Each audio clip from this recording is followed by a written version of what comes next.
name is Mike Bryant, and in this course on overcoming procrastination, we're going to help you to understand your personal ways of procrastinating and looking at how you can become more effective in dealing with overcoming procrastination, looking at a range of strategies that can help you to get things done more quickly. So I hope you enjoy it.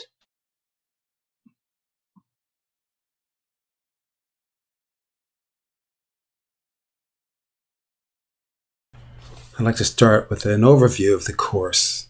We're going to discuss concepts around procrastination. We're going to define what it is, what it's not. We're going to look at the causes of procrastination. Individuals differ in why they do it. We're going to understand your particular procrastination style. Then we're going to move on to strategies, and we're going to help you to understand how the thoughts and emotions that you have cause procrastination. We're going to also look at management styles of how you can manage procrastination, mind management, time management, task management, and finally we're going to look at how you can become indistractable, what that means, and the importance of planning ahead.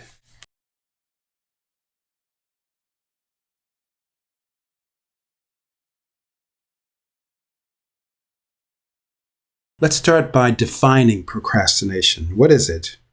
It could be described as the avoidance of doing a task that needs to be done. But the main thing we want you to get from this course is that procrastination is a habit, not a personality flaw. So it is possible to challenge it and to manage it. I want to introduce some vocabulary that describes the push-pull aspect of embracing a task or avoiding a task by using the words traction and distraction. Traction is the act of pulling something towards you, sort of the way a tractor might pull a hay bale. Conversely, distraction is the act of moving something away from you, avoidant behaviors, time-wasting behaviors, low-value work that avoids the high-value work. Both words have the word action as their suffix. And this becomes important later on. Traction involves doing the thing. Distraction involves avoiding the thing. So the analogy here, although it's a stretched analogy, is to think of yourself as a spaceship, emanating a tractor beam, pulling the avoided task closer to you. And so you're able to become near to completion of the task. So let's talk about what type of behaviors don't constitute procrastination behaviors. In other words, what are not procrastination behaviors? Prioritizing. Prioritizing is different. Prioritizing may appear similar to procrastination, but prioritizing is a positive habit. Separately, delaying a decision. There are times when we should delay a decision. For example, when we don't have enough information, or when resource or help may be on the way but not with us yet. So the prioritizing and delaying a decision should be separated out. They are not procrastinating behaviors. Next, let's talk about reasons you procrastinate. In particular, let's look at 5 different reasons that you or others might procrastinate. First of all, you hate doing the thing. You despise the task. Just can't stand doing it. Probably the most popular reason. Second reason, you lack confidence. You don't feel up to it. Don't feel good enough, skilled enough. Third reason people procrastinate, you're easily distracted. We'll speak about how to overcome being easily distracted. Fourth reason, you feel overwhelmed. It's too big a task. And finally, the fifth reason, you may feel creatively blocked. We'll move on next to additional psychological and situational causes of procrastination. Some of the causes: from a psychological and personality viewpoint that cause procrastination include fear of failure, perfectionism, fear of success, being addicted to the high of working at the last minute, low self-esteem, the Peter Pan syndrome, meaning not owning your own responsibility, not being an adult about the task, and hoping someone else would do it. Some of the social causes include not having the skill for the job, problems with making decisions, not actually having a deadline, feeling overwhelmed, having a bad attitude, having too little to do, or maybe resisting what you perceive as an authority figure telling you to do it. How do we procrastinate? When did you last procrastinate? And what triggered it?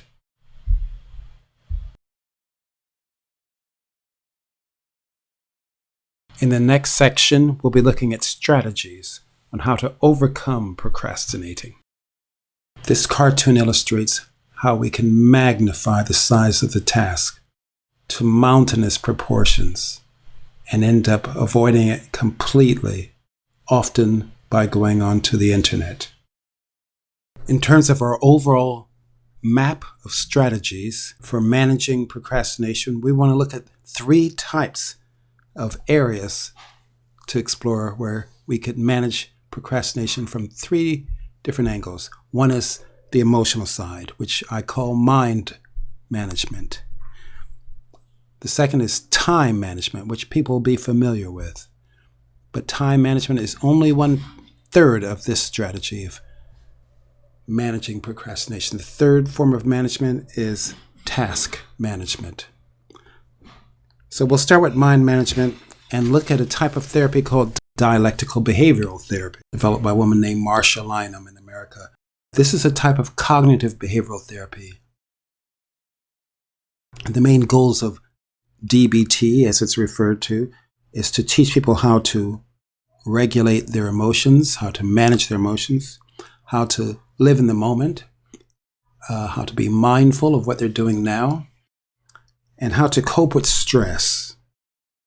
And there are many excellent books on various ways DBT can work with anxiety, anger, bulimia, PTSD.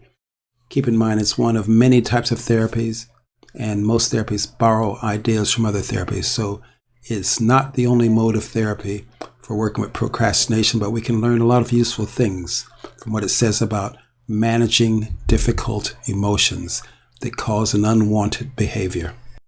In this case, procrastination. In Marsha Lynham's dialectical behavioral therapy model, or DBT, one of the central areas of focus is on helping people who have a difficulty with bearing difficult emotions. This is seen as the core problem for a lot of people. So in the example of procrastination, avoidant behaviors that people use to procrastinate with provide a relief from difficult emotions, such as feeling not good enough, not skilled enough, overwhelmed. And impulsive behaviors, or the time-wasting behaviors, can, in a sense, be a relief from these difficult emotions.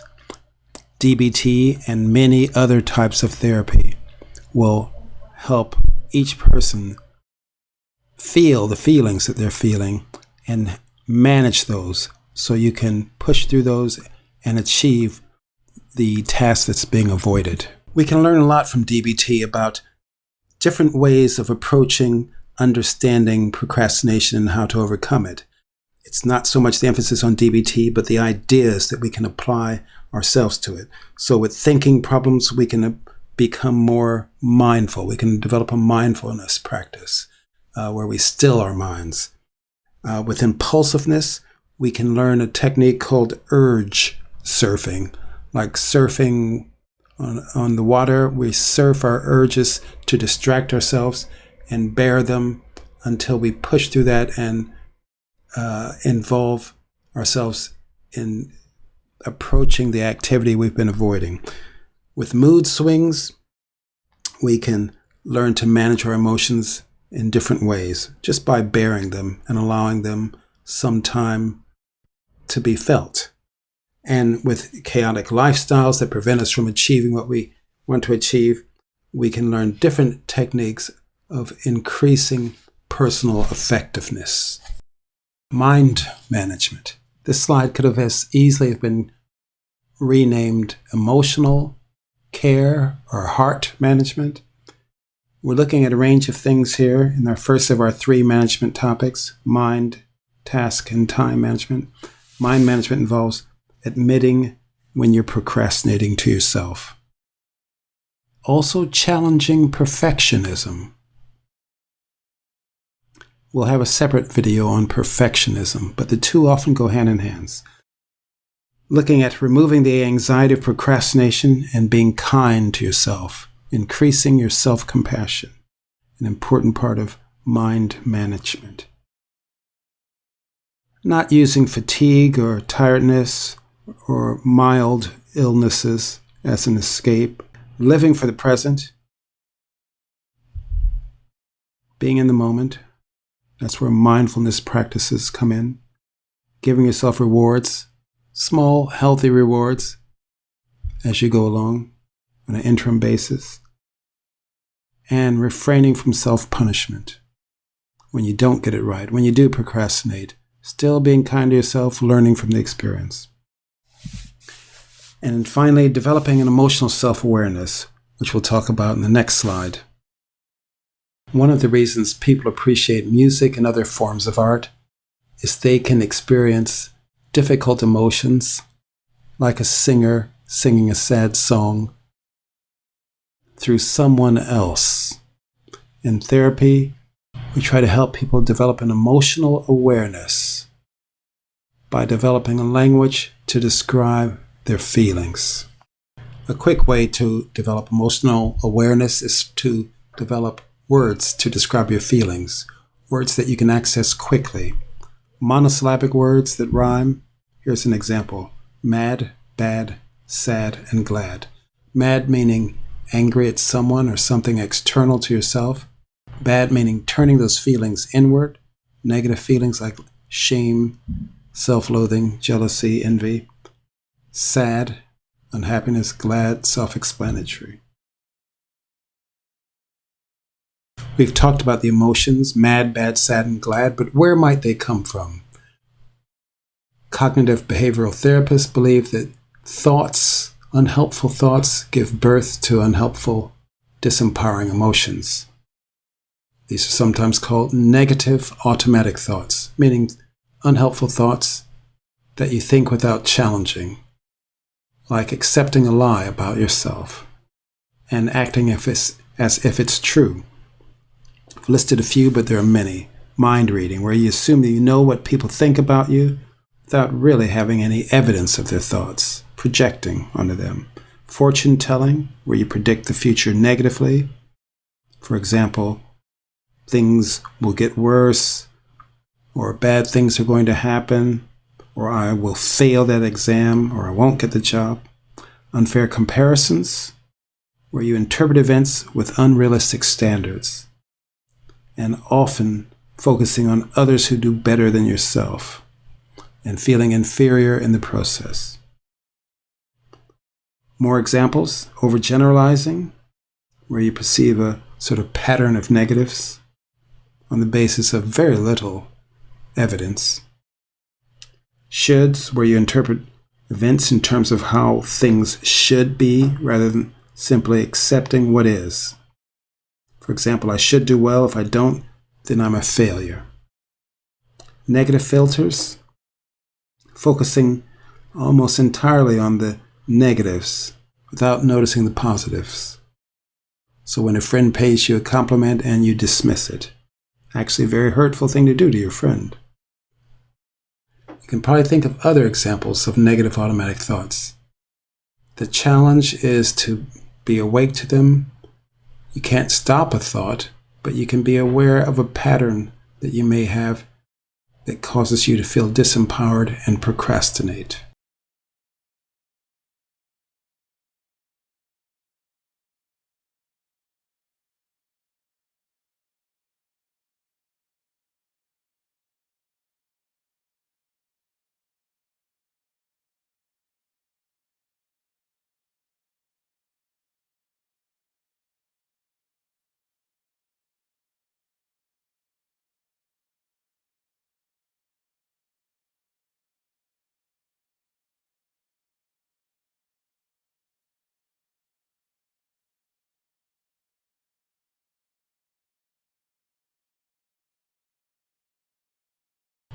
With external triggers, these are things that are in our environment that distract us and prevent us from achieving what we really are needing to achieve, but are drawn away from. And a good example is people saying, I was going to do the work, but then I got distracted when I received a text on my phone. So this is blaming the external trigger. A way of becoming indistractable is to understand that triggers exist for a reason. If you feel cold, you might put on a sweater. That's an external trigger, the weather. If you feel hot, the opposite. If you feel hungry, you eat. When you feel full, you stop eating. Everything in our life is cued from either external or internal triggers. Internal triggers are about the emotions that cause procrastination. Here's a strategy to create traction. Name the feeling: mad, bad, sad, or glad. Get curious about it, investigate it, learn from it. Stay with the feeling, don't suppress it. Use the 10-minute rule. Give in to the distraction for 10 minutes, but only for 10 minutes. Here's a plan for action. Do you have a plan? What is your plan? What do you want to achieve today? Plan the input, not the output. What I mean by that is, how much time are you going to input into the action? Not judging the results, but the quality of work. Get rid of low-value efforts. Don't over-prepare. Do the thing.